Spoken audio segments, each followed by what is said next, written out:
Hello, good morning.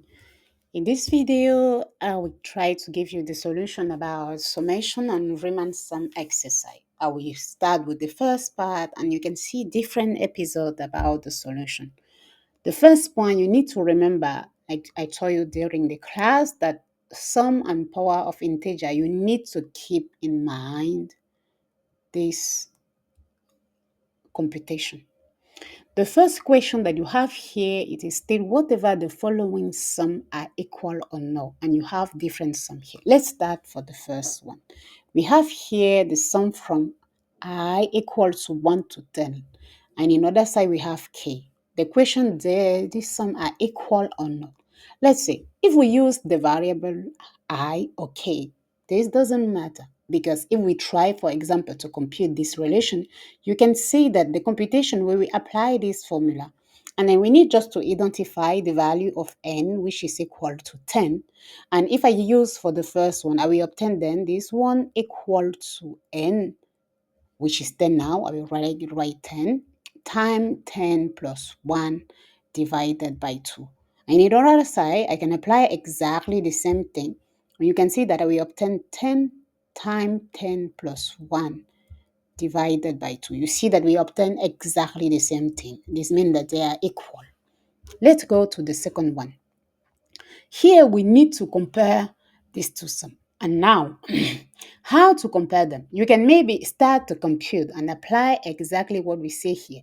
But the point, it can be like we start with the value n equal to 1.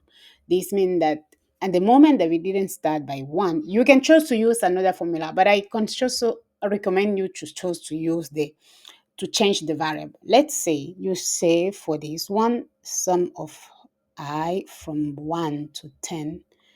This one is equal, like we say here, 10 times 11 divided by 2. You can observe that I can also choose for this one, for example, let's say if I say k is equal to I minus 5. At the moment that I is between 6 and 50, I minus 5 will be between 10 and 1. This means that if I chose to define to go this new summation using k, I will then have this thing. Sum from k will be start here from 1 to 10, and then I will just obtain here k.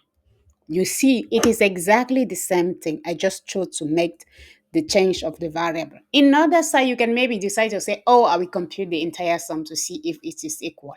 But the best way for you is to just change the variable here and then compute directly the solution. And now you can see then we obtain at the same time 10 times 11 divided by 2.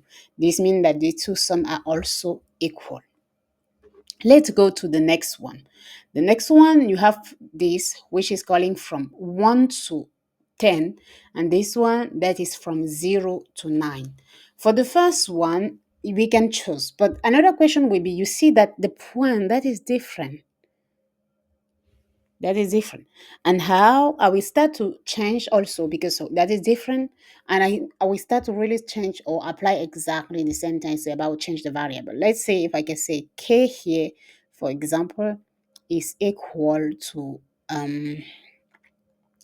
let's say because let's say k here is just equal to g no, let's change for I, because if I wanted to start to 0, that would be different. But if I try to start to 1, you can see that for g equal to, how can it start to 1 directly? I can just say g here, for example, a is equal to just no,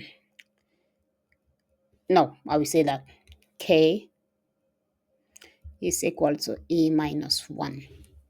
You can see there, this means that when a are here between I, I say e, which is actually like in French, but it is I between 1 and 10.